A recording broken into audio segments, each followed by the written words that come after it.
Chapter 1. Down the Rabbit Hole. Alice was beginning to get very tired of sitting by her sister on the bank and of having nothing to do. Once or twice she had peeped into the book her sister was reading, but it had no pictures or conversations in it. And what is the use of a book, thought Alice, without pictures or conversation? So she was considering in her own mind, as well as she could, for the hot day made her feel very sleepy and stupid, whether the pleasure of making a daisy chain would be worth the trouble of getting up and picking the daisies, when suddenly a white rabbit with pink eyes ran close by her.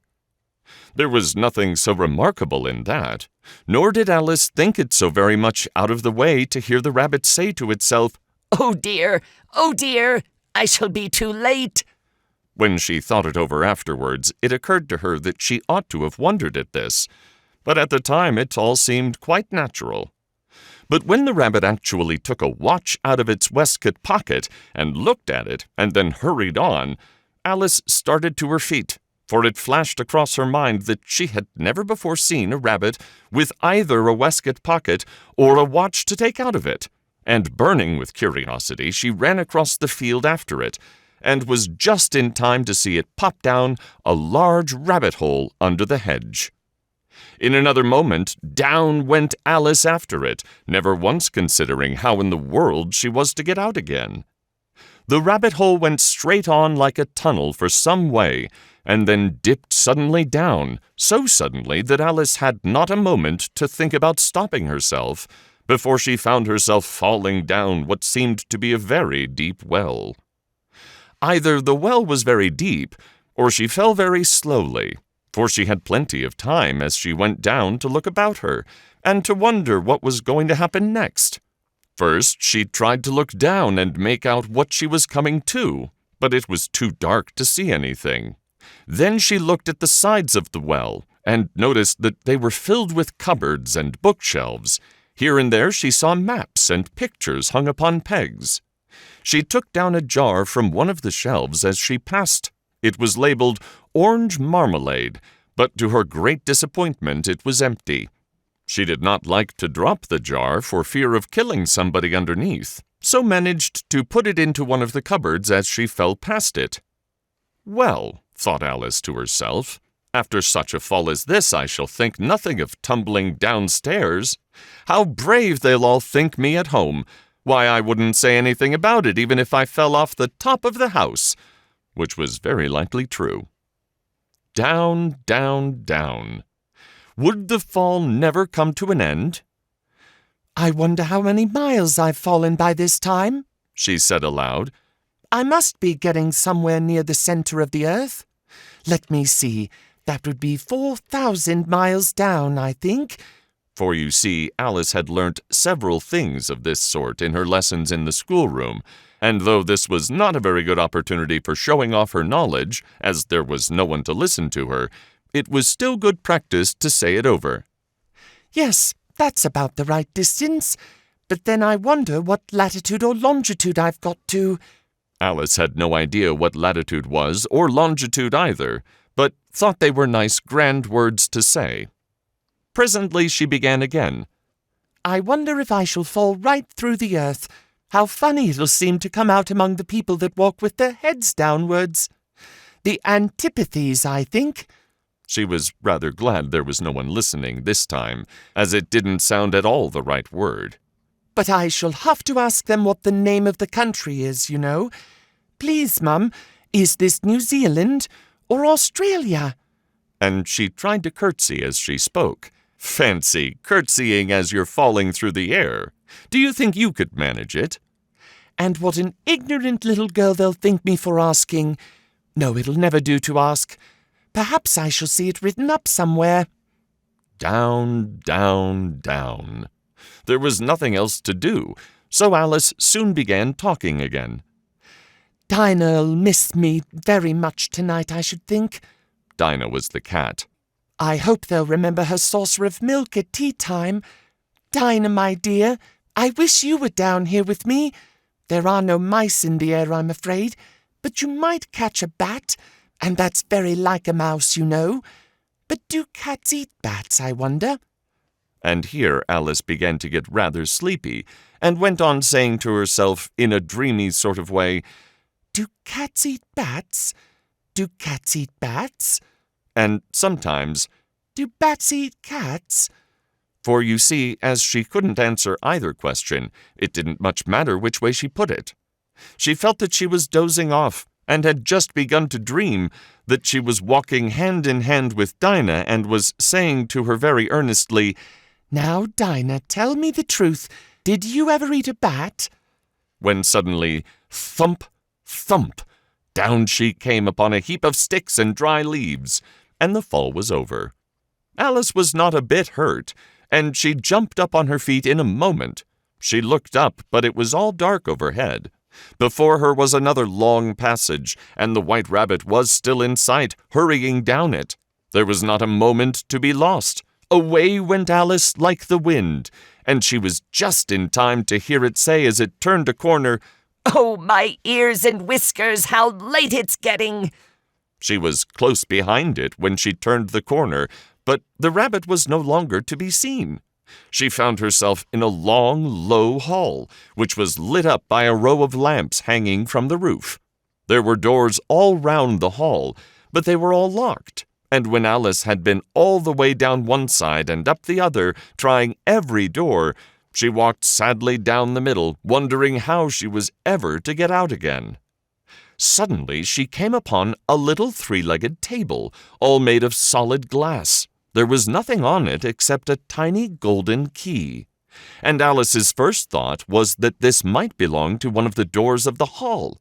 But, alas, either the locks were too large or the key was too small, but at any rate it would not open any of them. However, on the second time round, she came upon a low curtain she had not noticed before, and behind it was a little door about 15 inches high. She tried the little golden key in the lock, and to her great delight, it fitted. Alice opened the door and found that it led into a small passage, not much larger than a rat-hole. She knelt down and looked along the passage into the loveliest garden you ever saw. How she longed to get out of that dark hall and wander about among those beds of bright flowers and those cool fountains! But she could not even get her head through the doorway. And even if my head would go through, thought poor Alice, it would be of very little use without my shoulders. Oh, how I wish I could shut up like a telescope! I think I could, if I only knew how to begin. For you see, so many out-of-the-way things had happened lately that Alice had begun to think that very few things indeed were really impossible. There seemed to be no use in waiting by the little door, so she went back to the table, half hoping she might find another key on it, or at any rate a book of rules for shutting people up like telescopes. This time she found a little bottle on it, Which certainly was not here before, said Alice, and tied round the neck of the bottle was a paper label with the words "Drink Me" beautifully printed on it in large letters. It was all very well to say "drink me," but the wise little Alice was not going to do that in a hurry. No, I'll look first, she said, and see whether it's marked poison or not. For she had read several nice little stories about children who had got burnt and eaten up by wild beasts and other unpleasant things, all because they would not remember the simple rules their friends had taught them, such as that a red-hot poker will burn you if you hold it too long, and that if you cut your finger very deeply with a knife, it usually bleeds. And she had never forgotten that if you drink much from a bottle marked poison, it is almost certain to disagree with you, sooner or later. However, this bottle was not marked poison, so Alice ventured to taste it, and finding it very nice, it had in fact a sort of mixed flavor of cherry, tart, custard, pineapple, roast turkey, toffee, and hot buttered toast. She very soon finished it off. What a curious feeling, said Alice.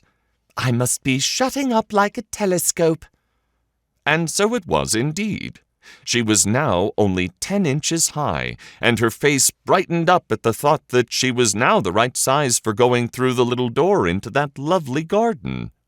First, however, she waited for a few minutes to see if she was going to shrink any further. She felt a little nervous about this. "For it might end, you know," said Alice to herself, "in my going out altogether, like a candle. I wonder what I should be like then." and she tried to fancy what the flame of a candle looks like after the candle is blown out, for she could not remember ever having seen such a thing. After a while, finding that nothing more happened, she decided on going into the garden at once. But alas for poor Alice, when she got to the door she found she had forgotten the little golden key, and when she went back to the table for it she found she could not possibly reach it. She could see it quite plainly through the glass, and she tried her best to climb up one of the legs of the table, but it was too slippery, and when she had tired herself out with trying, the poor little thing sat down and cried. "Come, there's no use in crying like that," said Alice to herself rather sharply. "I advise you to leave off this minute." She generally gave herself very good advice, though she very seldom followed it, and sometimes she scolded herself so severely as to bring tears into her eyes. And once she remembered trying to box her own ears for having cheated herself in a game of croquet she was playing against herself, for this curious child was very fond of pretending to be two people. But it's no use now, thought poor Alice, to pretend to be two people. Why, there's hardly enough of me left to make one respectable person. Soon her eye fell on a little glass box that was lying under the table. She opened it and found in it a very small cake, on which the words, "Eat me," were beautifully marked in currants. "Well, I'll eat it," said Alice. "and if it makes me grow larger, I can reach the key, and if it makes me grow smaller, I can creep under the door. So either way, I'll get into the garden, and I don't care which happens."